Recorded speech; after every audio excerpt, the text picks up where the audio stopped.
Hey fellow viewers, again this is Willibroad. I was trying to get my breakfast, but I lost appetite. I'm knowing what is going on right now in the world. It's been hundreds of years now, it's been many years now that the West actually set out on a mission to colonize Africa. And they did actually colonize Africa, took our resources, took our people to develop the countries, and then made it more difficult for Africans to get visa to travel to the West.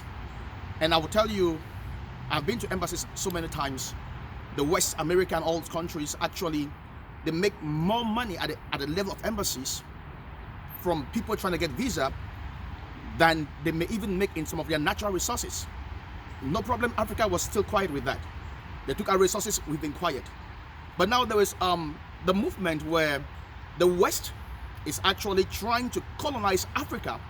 This time around, not with regards to resources, which of course they are still exploiting Africa, with regards to resources and labor and all of that stuff, our best labor, our best minds, but they want to now exploit Africa at a level of values. Now there's a whole movement. You see, they would call for meetings with African presidents to talk about trade, business, and all of that stuff.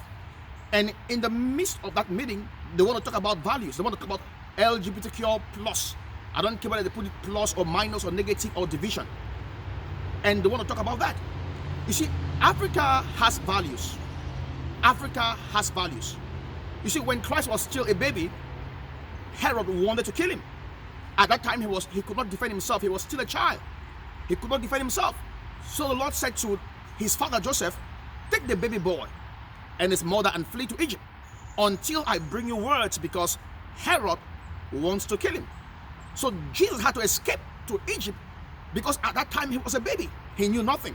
He could not defend himself. But many years afterward, when he finally moved back to Israel, they still came to him and they said, Herod wants to kill him. He was around the age of 30. Now he had grown. He remembered when they said Herod wants to kill him. He remembered the fact that he escaped when he was a child. He couldn't defend himself. And when they told him Herod wants to kill him, he said to them, go tell that fox, I cast out devils and I do cure today. The Herod who wanted to kill him, of course now a different Herod, but of course still Herod, still the king, he said, go tell that fox. I want to say that the West actually colonized Africa. At that time, Africa was immature. But I want the West to know, the Africa you colonized is not the Africa today. The Africa you met years ago and you deceived it's not Africa today. They didn't know what was gold and all of that stuff. You know, and all of that. The Africa you met many years ago and you colonized is not the Africa you have today. Africa has grown up. Africa has matured. We have the best minds, the best in everything. We are intelligent, we are hardworking, we understand so much. I want to say that Africans, wake up and not listen to what the West is telling you. African presidents, if you're talking trade, talk about trade, and not as inferiors, but as equals. When it comes to things like homosexuality, I want to say this to the West. Keep your hand off Africa. Keep your hand off Africa. And if you are a homosexual in Africa and you want to practice homosexuality, the advice to you is this: go get a visa and travel to the West. Because in Africa, you will not be accepted. You will never be accepted. I stand with President Museveni of Uganda, who said homosexuality actually is a deformation. It is a deformation. It is a deformation. A research was carried in Sweden, and they said, well, some kids could be born with some deformations, and that may want to make them start having certain tendencies. You know, but if they are not nurtured towards homosexuality, they will not be homosexuals. I stand with a team in Sweden that did that research. I stand with President Museveni, and I want to say, Africa is not for the LGBTQ plus, minus, division, multiplication, anyhow you want to put it. Africa is not for that. We will never be for that. We are not the kids of the West. We are not children to the Western democracies. You began by kicking off prayers in schools in America, in the West. It was all an agenda. You kicked off prayers out of school, brought witchcraft teaching in school. You kicked off prayers out of school, you brought homosexuality agenda in school. What is your business with Africa? I want to encourage the people of Africa, wake up. And I also say this to Kenya.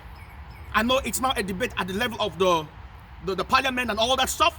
where I think, to the best of my knowledge, I think the Supreme Court kind of like, well, we could legalize the LGBTQ plus, you know, as an NGO, as a non-governmental organization. And right now they are debating at the level of parliament and kicking against it. I want to say this to African leaders: do not be timid. Do not allow the white man take you for a fool. They are not better than you. They are not better than you. They are not better than you. Wake up and stand for your rights. Stand for your culture. Stand for that.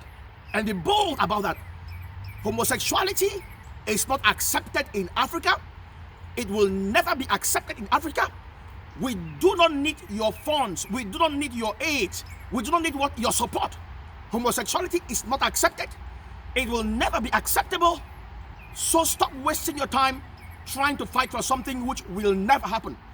The Pope one time said to the members of parliament for Kenya that when you're going to your parliament, do not leave your faith out of parliament. Arm yourself with your faith as you go into the parliament to pass laws. I want to encourage the people of Africa, the leaders of Africa. We pray for you, we stand with you, and we say no to homosexuality. Take your God into the parliament. Homosexuality is a deformation. I don't care who practices it. God bless you.